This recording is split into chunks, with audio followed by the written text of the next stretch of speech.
नमस्ते फ्रेंड्स, आपका स्वागत है मेरे इस यूट्यूब चैनल पर। आज का टॉपिक है मार्केट में लॉसेस को कैसे कम करें। How to avoid losses in stock market. Friend, अक्सर मार्केट में हर कोई बताते हैं कि मार्केट से प्रॉफिट को कैसे कमाएं। तो मैं यहाँ आपको बताना चाहूँगा कि हम लोग का लॉसेस को कम करें। अगर हम लोग लॉसेस को कम कर पाएँ, अपना कैपिटल को प्रोटेक्ट कर पाएँ, तो लॉन्ग टर्म में हम लोग का पैसा ही बनेगा। यहाँ पे मार्केट से पैसा ही बनना है। अगर लॉसेस नहीं होगा तो रिटर्न ही बनना है। कितना रिटर्न बनेगा वो एक डिफरेंट टॉपिक है।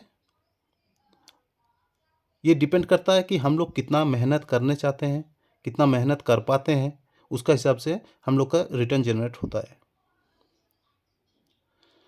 हम लोग को सब सीखना पड़ेगा, जिसको करने से हम लोग का वो गलती ना करे जिसका वजह से लॉस होता है। यहाँ पे मार्केट में हर कोई फंडामेंटल एनालिसिस, टेक्निकल एनालिसिस इनका ऊपर बात करते हैं, जबकि मैं कहता हूँ हम लोग को कोई भी स्टॉक परचेस करने से पहले फर्स्ट उस स्टॉक का बिजनेस को समझना पड़ेगा। बिजनेस अंडरस्टैंडिंग बहुत ही अहम चीज़ है ट्रेडिंग का या इन्वेस्टिंग का। अगर हम लोग का इतना ही नॉलेज नहीं होगा कि वो स्टॉक क्या बिजनेस करते हैं, क्या इन फ्यूचर उसका बिजनेस में ग्रोथ आने वाला है, नहीं आने वाला है तो क्यों आने वाला है, क्या उसका बिजनेस का मोट है, अगर उसका रॉ कॉस्ट बढ़ जाता है, खर्चा बढ़ जाता है, तो क्या वो कंज्यूमर को वो कॉस्ट पास कर पाएगा, अपना रिटर्न कमा पाएगा, अपना जो प्रॉफिट होता है उसको इंटैक्ट रख पाएगा या नहीं रख पाएगा। ये सारे चीज़ आ जाता है कि बिजनेस एनालिसिस में। सपोज फॉर एग्जांपल मैं आपको बताना चाहूँगा, अगर हम लोग बेबी फूड खरीदते हैं तो हम लोग किसको पसंद करते हैं? हम लोग नेस्ले या एबट को पसंद करते हैं। देन पेंट में हम लोग बर्जर पेंट या एशियन पेंट को पसंद करते हैं। गवर्नमेंट बैंक हमें लेना है या बैंक में कोई अकाउंट खुलवाना है तो हम लोग किसको पसंद करते हैं? एसबीआई को पसंद करते हैं। प्राइवेट बैंक को हम लोग चूज़ करते हैं, HDFC bank, Kotak, ICI, axis में जाना पसंद करते हैं। देन आता है एडिसिव्स। हम एडिसिव्स खरीदना होता है हम लोग को तो हम लोग पीडीलाइट को पसंद करते हैं। पाइप खरीदना होता है तो हम लोग एस्ट्रल को पसंद करते हैं। साबुन, शैम्पू, हेयर ऑयल ये सब खरीदना होता है तो हम लोग हिंदुस्तान यूनिलीवर को पसंद करते हैं।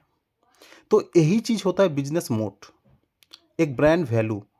इन्होंने इतने सालों से मार्केट में प्रेजेंट रह के, इथिक्स के साथ बिजनेस करके अपना ब्रांड वैल्यू बनाया, पहचान बनाया, घर घर तक पहुंचा, गली मोहल्ले तक पहुंच गया ये ब्रांड, लंबे समय तक काम करके। तो कोई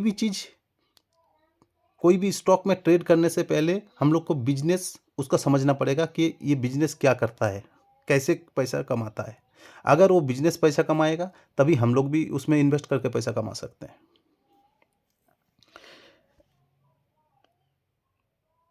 तो बिजनेस को अगर आप समझ गए हैं, देन हम लोग का आता है fundamental analysis, then technical analysis. तो अगर आप कहेंगे कि अगर मैं बिजनेस समझ गया, फंडामेंटल एनालिसिस समझ गया, टेक्निकल एनालिसिस समझ गया, मार्केट में इतना सालों से हूँ फिर भी पैसा नहीं कमा रहा हूँ, तो मैं कहूँगा बिजनेस को समझ के, फंडामेंटल टेक्निकल एनालिसिस समझ के अगर आप ट्रेड ले रहे हैं, इक्विटी में इन्वेस्ट कर रहे हैं और पैसा नहीं कमा रहे, इसका मतलब आप हाई प्राइस में खरीद रहे होंगे 2 साल 3 साल तक, तो फिर तो रिटर्न बनना नहीं है अगर आप उसको हाई प्राइस में खरीद लेंगे। तो बिजनेस को समझ के, फंडामेंटल एनालिसिस को समझ के, टेक्निकल एनालिसिस को समझ के, फिर उस स्टॉक में आपको वेट करना पड़ेगा। जब आपका बाइंग प्राइस में वो आए तब आपको बाई करना पड़ेगा। आपका बाइंग प्राइस कहाँ होना चाहिए? आपका बाइंग प्राइस होना चाहिए 200 डीएमए का नीचे। आरएसआई जब 30 का नीचे आ जाए तब आप उस पर बाइंग का अपॉर्चुनिटी ढूंढिए। ऐसे नहीं कोई भी वीडियो देख लिया रैंडम, कोई भी आपको स्टॉक अच्छा लग गया तभी आप तुरंत खरीद लिए और बोल रहे हैं अभी मेरे को रिटर्न नहीं बन रहा है। कहाँ से रिटर्न बनेगा? रिटर्न के लिए आपको उसको सही टाइम में बाई करना भी एक बहुत बड़ी चीज़ होता है। तो अगर ये फर्स्ट चीज़ आप समझ गए कि बिजनेस एनालिसिस कैसे करना है, तो देन मैं बात कर रहा हूँ टेक्निकल एनालिसिस। टेक्निकल एनालिसिस भी एक पार्ट होता है। उसमें हमें स्टॉक के बारे में सारे इन्फॉर्मेशन मिल जाता है कि स्टॉक कौन सा सेक्टर में बिलोंग करता है, क्या काम करता है, उनका कॉम्पिटिटर क्या है, उनका बैलेंस शीट कैसा है, प्रॉफिट एंड लॉस अकाउंट कैसा है, कैश फ्लो है नहीं है, पॉजिटिव है नेगेटिव है। उसका बाद एफआई होल्डिंग कितना है, डीआई होल्डिंग कितना है, प्रोमोटर होल्डिंग कितना है, प्रोमोटर होल्डिंग प्लेज तो नहीं है। ये सब सारे मेन चीज़ होता है, आप इनको कंसिडर कर सकते हैं। अगर यहाँ तक आप आगे हैं, फिर फंडामेंटल एनालिसिस भी आप कर लिए हैं, तो फिर आप स्टॉक को सिलेक्ट कर सकते हैं। पहले तो स्टॉक सिलेक्शन में आपको फिल्टर लगा देना चाहिए कि ग्रोथ सेक्टर लूँगा, ग्रोथ सेक्टर का मार्केट लीडर है, उनका ऊपर ही काम करूँगा। क्योंकि हम लोग रिटेल इन्वेस्टर हैं, इतना सारे पैसा तो होता नहीं कि सारे स्टॉक में ट्रेड करें। मार्केट में 5,000 का ऊपर स्टॉक होता है, तो बड़े कंपनी में जाना ही सबसे सेफ होता है। फिर इतना करने के बाद फिर आता है टेक्निकल एनालिसिस का पार्ट।